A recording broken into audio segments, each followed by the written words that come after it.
Dans l'oubli de nos métamorphoses, sommes-nous près ou loin de notre conscience?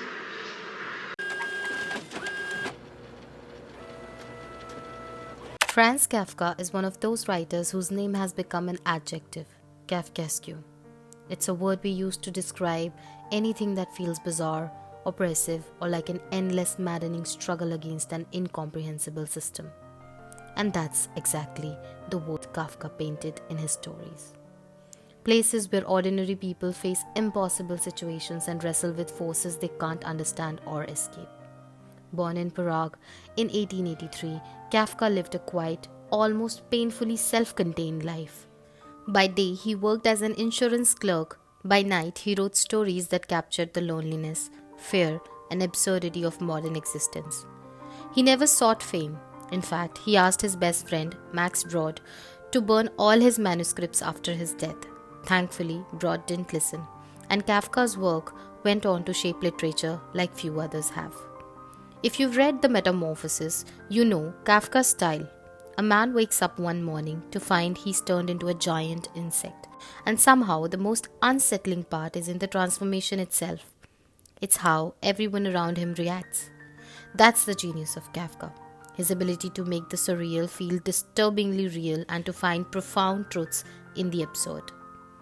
Kafka's stories are more than just tales of alienation and struggle. They are reflections of the human condition, written with an honesty that's both unsettling and strangely comforting.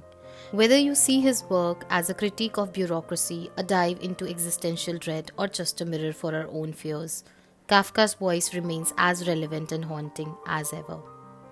So here are 5 quotes listed and explained that lead you to that path which emerges as you take steps forward, which you still have not figured out, but you will. On existence. Paths are made by walking. Kafka's poetic way of saying that life doesn't come with a ready-made roadmap. The trails we follow aren't waiting out there in the wilderness, neatly paved. They come into being as we move forward, step by step, guided by our choices, courage, and sometimes sheer instinct. It's a quiet reminder that action, even uncertain or imperfect, is what shapes our journey. Think of it like this.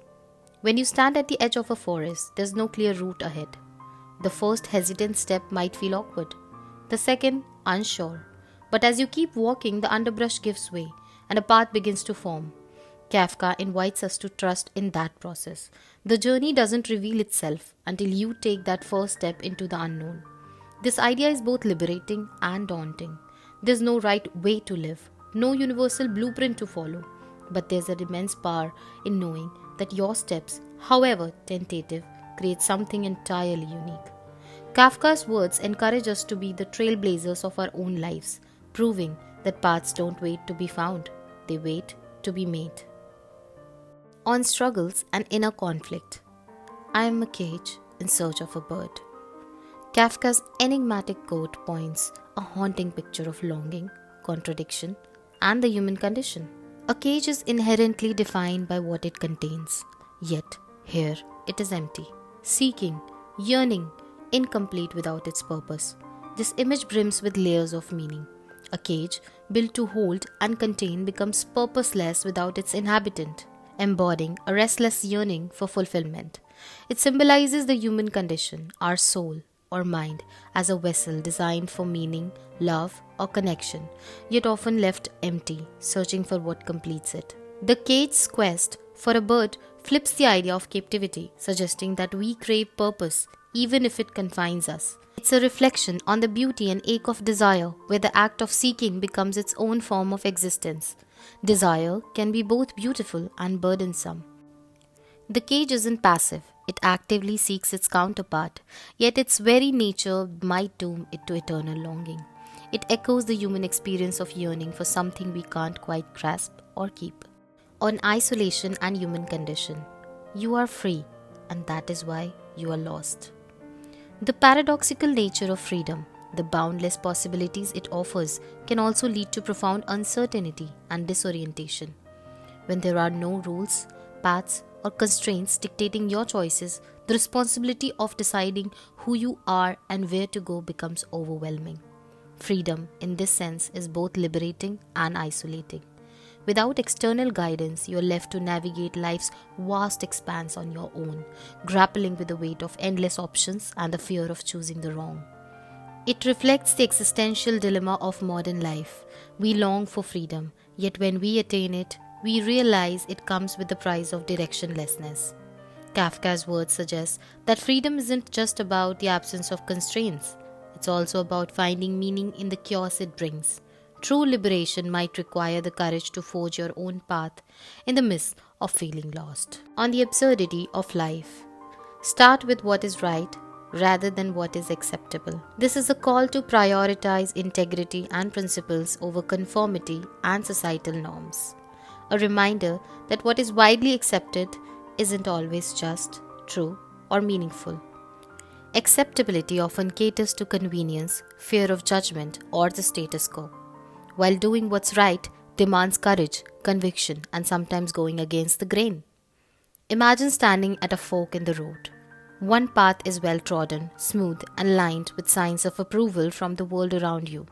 The other is rugged, uncertain, and requires you to carry the weight of your convictions. Kafka challenges us to choose the latter, not because it's easier or more rewarding in the moment, but because it aligns with our deepest sense of morality and truth. Kafka resonates on both personal and societal contexts, whether it's standing up against injustice, making an unpopular decision, or staying true to your values in the face of pressure. Kafka reminds us that real progress, both individually and collectively, comes from the pursuit of what is inherently right, not just what's comfortable or palatable. It's an invitation to live authentically, even when the cost is high. On loneliness and alienation. When Kafka says solitude is the path to self-discovery, but it's also the place where the echoes of your doubts grow loudest, there's a deep sadness woven into it. Solitude can feel like stepping into a vast, empty room where the only company you have is yourself. And that's not always comforting.